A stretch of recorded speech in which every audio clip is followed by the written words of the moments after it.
Estamos no ar. Salve, salve. Boa noite para todo mundo. Boa noite, Cunha Júnior. Boa noite, Didi. Tudo bem? Tudo ótimo. Muito bem. Boa noite para você que está em casa. Hoje nós vamos falar de dois projetos belíssimos que fazem a gente refletir sobre a importância da preservação de um dos biomas mais ricos do mundo, o Pantanal. Esse imenso reservatório de água natural sofre com o descaso de quem governa o país. O fogo provocado por criminosos mata os animais, destrói a floresta e toda essa fuligem contamina os rios. E graças ao esforço de pessoas como o documentarista Lawrence Waba e o fotógrafo Luciano Candizani e tantos outros guerreiros que podemos ter noção do que é destruído nesses incêndios. Mas são eles também que nos mostram as belezas escondidas no Pantanal. Obras de arte, praticamente. É isso. Hoje o Metrópolis levanta a bandeira da preservação, mas tem muito mais.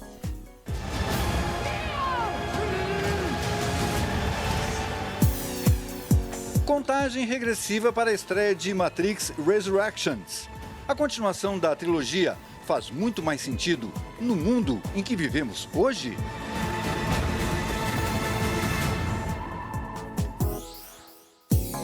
As histórias por trás da capa do disco Tiro de Misericórdia. A criação da arte é de Melo Menezes. As canções do álbum conduzem o especial de fim de ano da TV Cultura Alto do Brasil. Cordão cortado com gilete. Quando ele nasceu, sacaram um berro. Uma rara oportunidade. Cerca de 300 obras do artista Tunga estão em exposição em São Paulo. Algumas delas são inéditas. É melhor sair do meio que você tá cercado aí. Não, eu tô bem, é ele que tá lá no meio. Lawrence Waba já esteve mais de 50 vezes no Pantanal. Luciano Candizani fez um livro com registros dos últimos 10 anos em que esteve por lá. São milhares de cliques, horas de gravação, tudo para mostrar os encantos do Reino das Águas.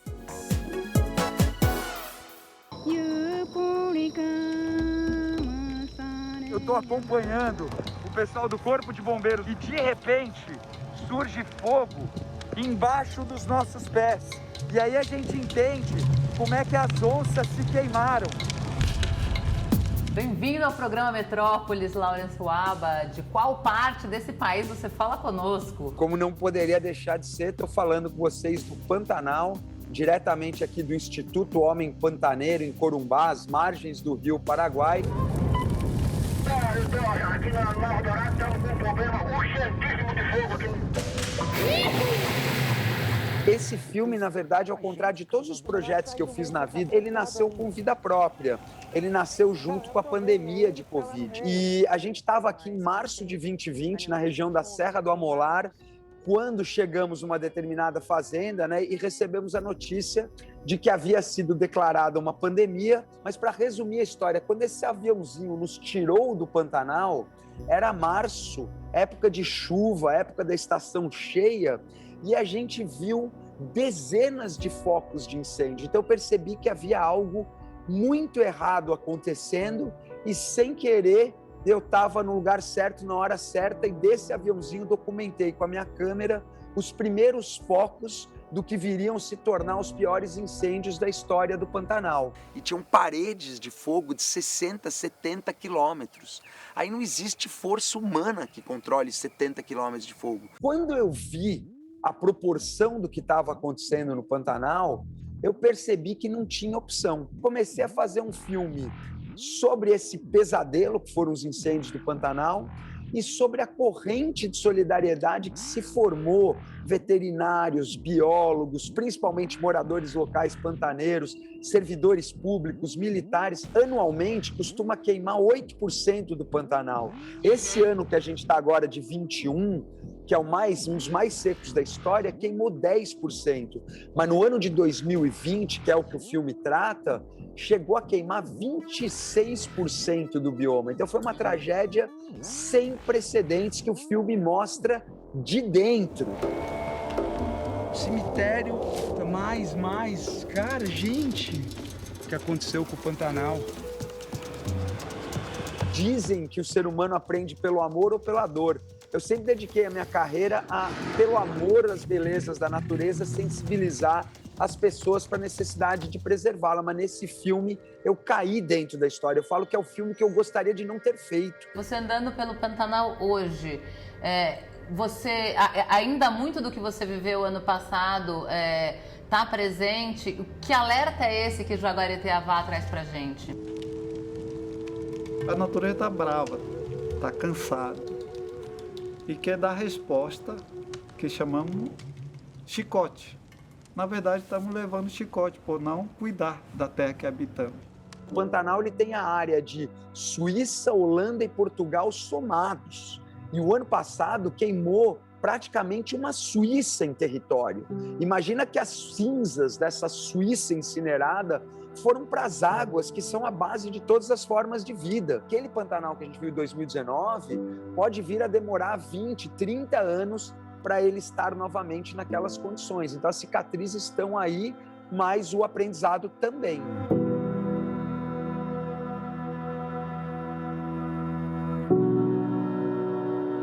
Para quem nunca foi, o que eu posso dizer são duas coisas. Primeiro, ele é o melhor lugar da América do Sul para ver animais silvestres. E do ponto de vista cênico, de paisagem, né, essa planície alagada é incrível e que tem que ser preservado porque tem a função ambiental de regular o clima em toda a América do Sul, mas principalmente nas regiões sudeste e centro-oeste do Brasil. Quanto mais gente fizer trabalhos de qualidade sobre o Pantanal que possa tocar o coração das pessoas para as belezas desse bioma, é melhor, né? Chamou, chama. Chama, chama, chama. Luciano, que identidade visual é essa do Terra d'Água? Esse livro Terra d'Água Pantanal, ele reúne 10 anos de andanças em busca de uma identidade visual das águas do Pantanal, a maior planície alagável do planeta. Mas como são essas águas, né? O que se esconde embaixo desse aguaceiro? A vida, ela existe sem oxigênio, ela pode existir sem luz, mas nunca existe vida sem água.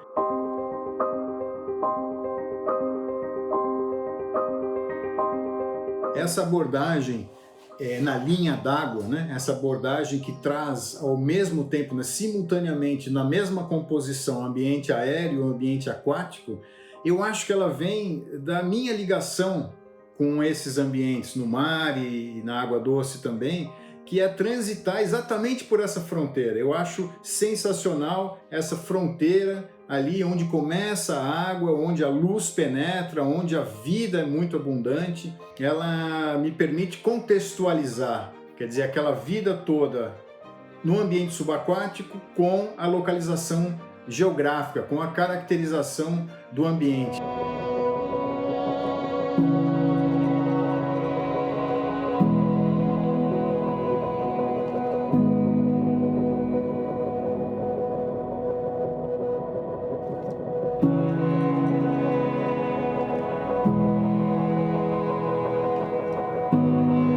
Fotografia emblemática nesse ensaio, que é a imagem que mostra milhares de jacarés concentrados em uma lagoa no final do período da seca e aguardando as primeiras chuvas. Eu percebi que essa cena ela já estava no meu imaginário desde a minha primeira viagem ao Pantanal, na década de 80. E isso significou ficar ali na margem da lagoa durante mais de 5 horas, de pé. E numa época, né, quando começa a chover e com a câmera no tripé, tendo que controlar tudo isso, pensar em tudo isso e com um ataque implacável dos mosquitos que até entravam na boca, no ouvido e não paravam. Não é o registro do animal. Se eu estou com um animal desse diante da minha lente, num lugar como esse, aí eu acho que eu tenho uma imagem que fala sobre um ambiente original, um ambiente onde ainda há esperança.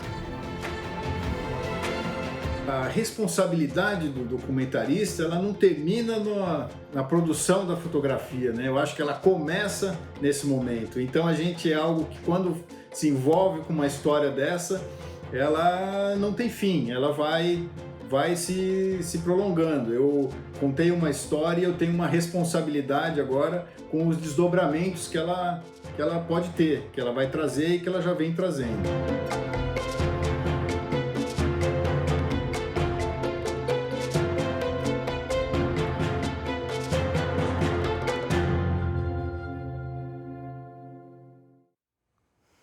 Nossa, que emocionante, né? Que essa emoção também traga transformação para a gente. Vamos falar de mais emoção aqui? Olha só, o artista gráfico e pintor Melo Menezes é o criador de incontáveis capas de discos. Ele fez para muitas personalidades da música popular brasileira, viu? Tom Jobim, Clementina de Jesus, Ivan Lins, olha, muitos outros. É dele também a autoria do projeto gráfico do disco Tiro de Misericórdia, de João Bosco e Aldir Blanc. Esse álbum clássico é o ponto de partida do especial Alto do Brasil, que a TV Cultura exibe no próximo dia 23, às 10 da noite. E o artista Melo Menezes conversou com a gente sobre as histórias de suas capas históricas.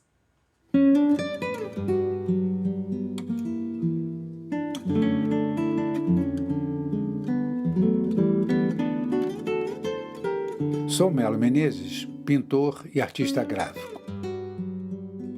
Moro na cidade do Rio de Janeiro, no bairro de Santa Teresa, com seu tradicional bondinho a passar pelos históricos arcos da Lapa. Eu sempre gostei de desenhar. Fui pelo caminho das artes gráficas primeiro, depois da pintura. E nas artes gráficas eram diversas expressões, principalmente junto à música, que eu sempre tive muito conhecimento. Quando a pessoa tem conteúdo muito rico, aí você que está retratando o universo dela, você sente muita vontade para se espalhar em ideias. Aldir Blanc, João Bosco, Tom Jobim, Elis Regina e outros mais. O menino cresceu entre a ronda e a cana. A capa do Tiro de Misericórdia, ela foi muito marcante justamente pelo conjunto, né, de músicas lindíssimas e fabulosas do João. Conforme eu falei, no encontro com a poesia do Aldir. A poesia do Aldir são várias músicas de incrível força e beleza e significado social que torna esse disco, né, tão marcante que eu na capa boto o evento de Natal, né, onde as comunidades e as religiões celebram o nascimento, a noite natalina, e uma bala calibre 44 com uma estrela cadente cruza o céu. Exus na capa da noite soltaram a gargalhada e avisaram a cilada pros orixás. Vida Noturna. Então eu faço a capa do LP Vida Noturna e ele está com todo aquele aspecto solene dele. Eu coloco ele, entende? Como realmente genial, como ele era, e dou até uma rambrada. Eu faço um clima do Rembrandt e ali está o Aldir Blanc, né? É o cara que Dorival Caymmi falou, o ourives do palavreado, né? A cabeça não para. A vida sem você participar, sem criar, sem correr, entende? Você é um dos fatores que pode alongá-la. E eu não estou preocupado em alongá-la, eu estou preocupado em viver, em se emocionar e emocionar o outro. Acendo um cigarro, molhado de chuva, até os ossos.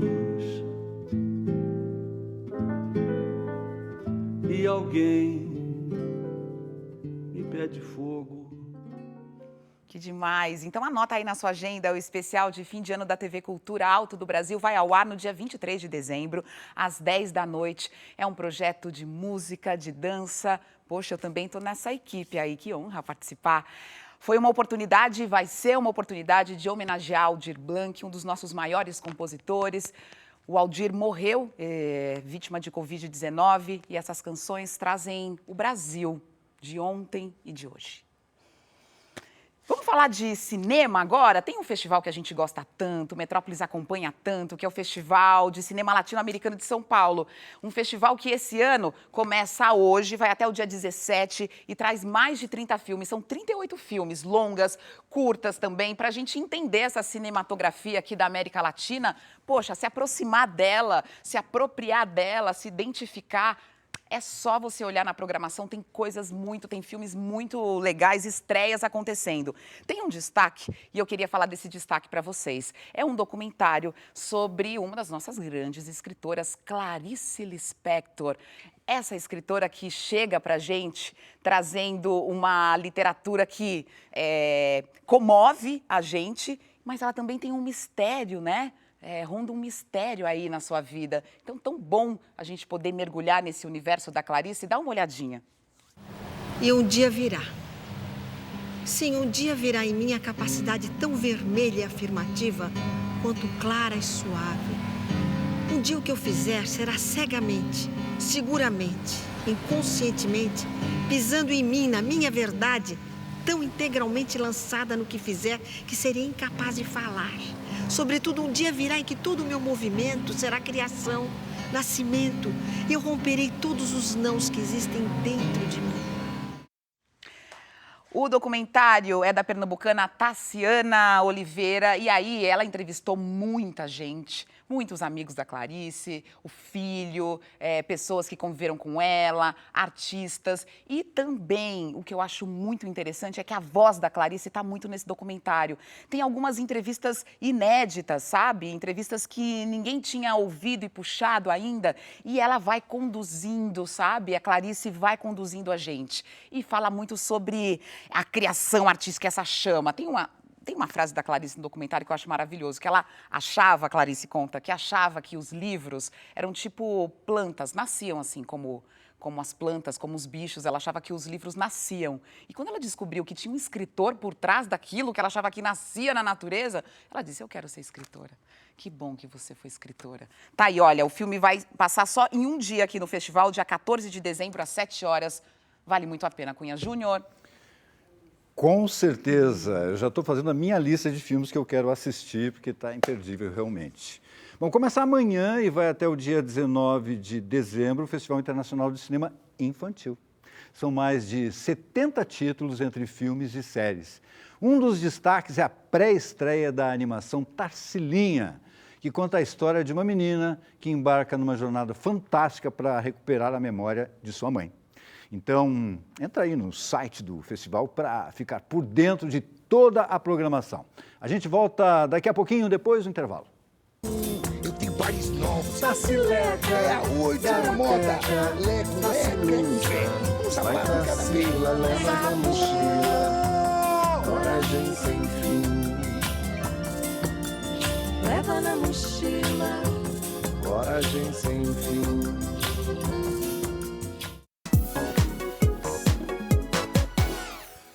E para você que é fã como eu, está contando os dias no calendário para a estreia, não aguenta mais tanta espera, está chegando Matrix Resurrections. Esse é o quarto filme da franquia, que foi um verdadeiro sucesso no final dos anos 90 e início dos anos 2000. E agora, o que esperar de Matrix? E quem vai me ajudar a falar sobre a importância do filme e tentar desvendar os mistérios da nova Matrix é o jornalista e crítico de cinema Roberto Sadowski. Boa noite, Sadowski. Bem-vindo novamente à Metrópole. Boa noite, Cunha. Gostei aqui da pintura nova. Você viu? Tá bacana que está esse estúdio. Aqui. Olha, exatamente. Para falar de Matrix ainda está ali, né? Vamos ver um trechinho do trailer do novo? Vamos lá.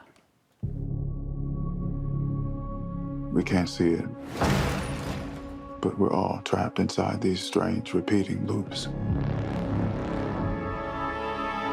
Billions of people just living out their lives, oblivious. But this is the moment for you to show us what is real.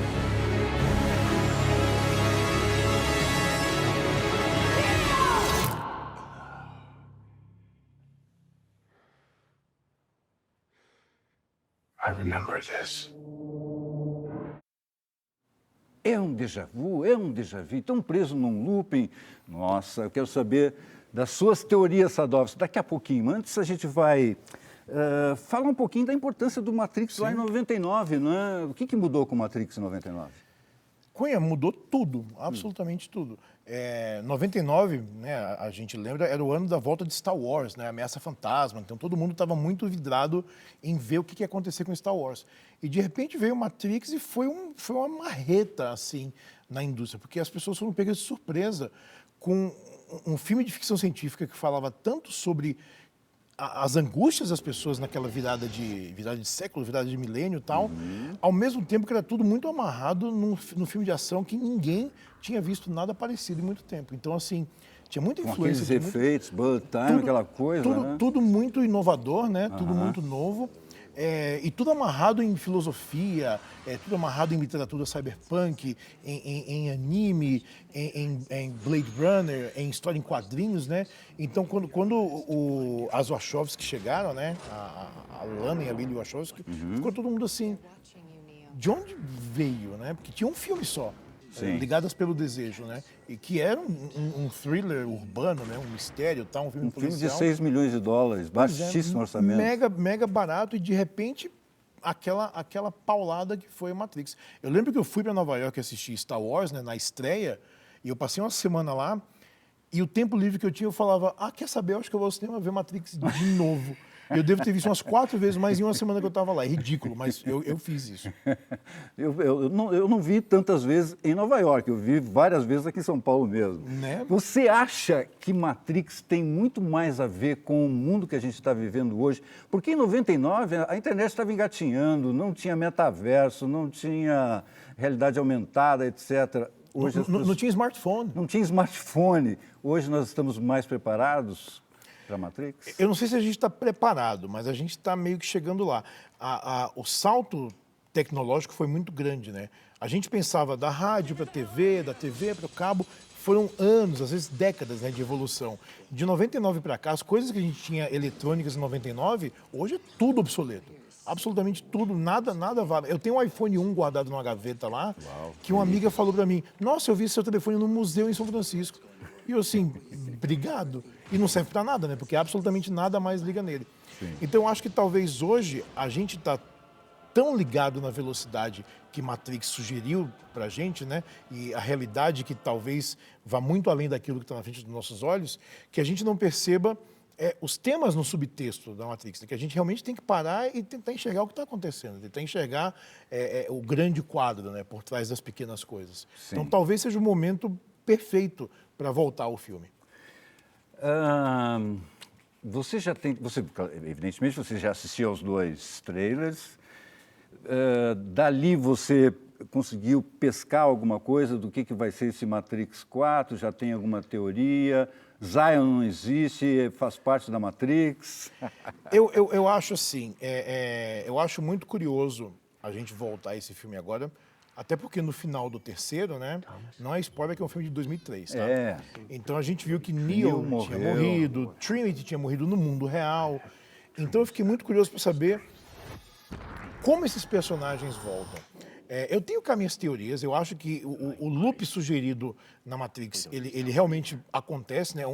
No próprio filme é sugerido que isso vai ser repetido em algum momento, mas eu acho que as máquinas, pela frieza que eles têm e pela perfeição que eles têm no plano deles, eles deviam ter um plano de contingência já para contemplar uma provável vitória do escolhido e ver como que a gente faz com que a nossa existência seja preservada e continuada. Então eu acho que a gente tem uma linha a ser seguida aí que eu estou muito curioso para ver para onde vai. Tem explicação para o Neo estar de volta e a Trinity também? Fizeram um reload lá, reinicializaram a máquina? Eu penso assim, se as máquinas têm a capacidade de reproduzir corpos humanos como eles tinham, eles têm capacidade de reproduzir o mesmo corpo, talvez, também. E se eles têm o cérebro dessas pessoas, a mente, né, armazenada em algum lugar, isso pode ser colocado de um lugar para outro também. Mas aí a gente vai começar a extrapolar loucamente. Claro.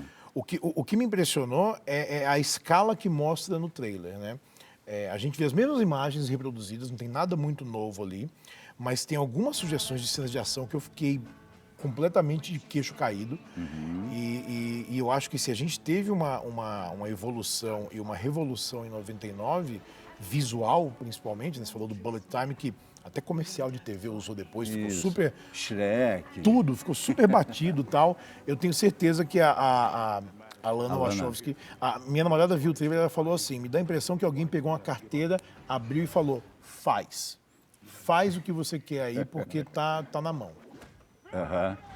E eu li trocentas teorias porque as pessoas adoram, né, ter teorias. Com isso, né? Muito loucos. Começaram a dizer que o Neo não vai salvar, não foi feito para salvar a humanidade, coisa nenhuma. Que ele foi feito, na verdade, para fazer a máquina evoluir, para a Matrix evoluir, que Zion nunca existiu, sempre foi virtual. Enfim, teoria é o que não falta. O que eu acho curioso disso aí é a gente ver o quanto os fãs se envolvem com a coisa, né? Porque a gente vive numa indústria tocada hoje por propriedades intelectuais, né? A gente vê um monte de filme independente, filmes menores que a gente vê, se emociona, né?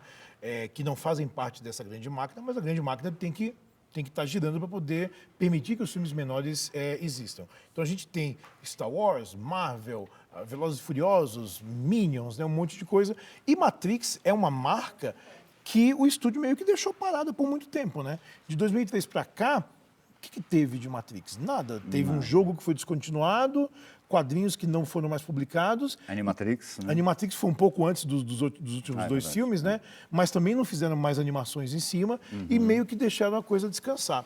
Quando anunciaram o novo Matrix, e eu tenho certeza que o estúdio estava lá, vamos fazer. Mas eles têm não só respeito pelas criadoras de Matrix, como eu acho que tem um contratinho bonito falado. Se vocês voltarem para Matrix, tem que ser com as Wachowski também, né? Claro. A Lily não quis fazer, a Lana falou, tem uma ideia. Tá aí. Então a gente seguiu. Vamos conferir essa ideia a partir do dia 22 de dezembro. Muito obrigado, ficaria 3 horas conversando aqui sobre Matrix. Opa. Quem sabe depois que a gente assistir, a gente volta a conversar. A gente senta aqui para bater as teorias com o pessoal. Beleza. Obrigado pelas suas teorias, pelo seu papo. Didi, você tem teorias? Olha, eu tenho teorias e estou aguardando do próximo papo, quero participar. A gente vai falar agora de artes visuais. Cerca de 300 obras do desenhista, escultor e artista performático Tunga estão sendo apresentadas em 2 exposições aqui em São Paulo. Vamos lá, no Itaú Cultural, na Avenida Paulista, a gente consegue ver os trabalhos produzidos desde o começo da carreira, itens do ateliê de Tunga até as últimas criações feitas em 2015. Já no Instituto Tomiotaki estão em exposição 2 obras maiores. Gravitação Magnética, composta por mais de 300 quilômetros de fio de metal. Ião, uma obra que estava em exposição no Instituto Inhotim, em Minas Gerais, e que a gente pode ver agora. Então, vamos aproveitar? Quem sabe, hein? Esse começo de férias, você conhece Tunga, e se não conhecer, que tal se apaixonar por ele? Dá para se apaixonar. E dá para se apaixonar também pelos nossos próximos assuntos. Quais são? Fica com a gente, daqui a pouco a gente está de volta.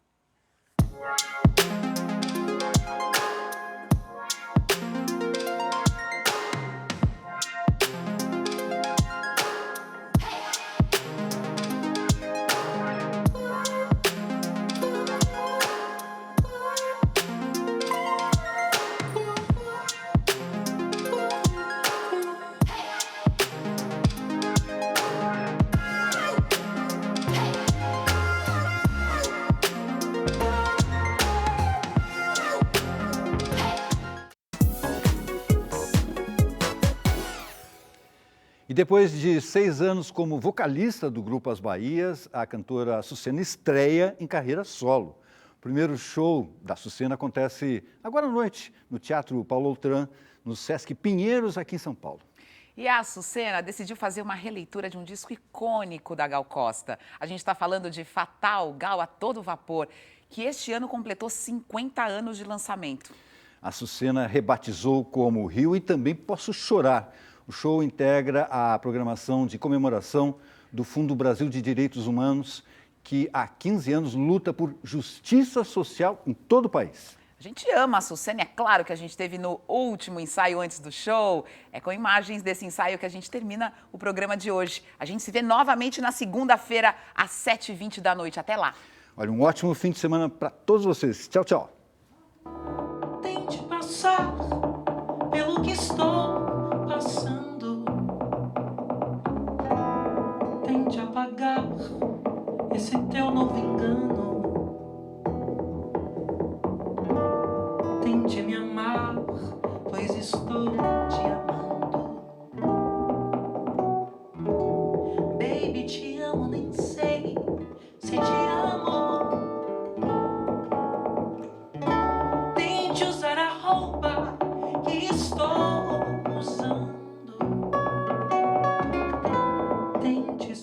E aí, não vai me dizer que você ainda não está inscrito no canal do Metrópolis, né? Clique já no ícone vermelho e também no sininho, porque aí a gente te avisa quando entrar um vídeo novo. E claro, deixe seu like se você gostou do vídeo.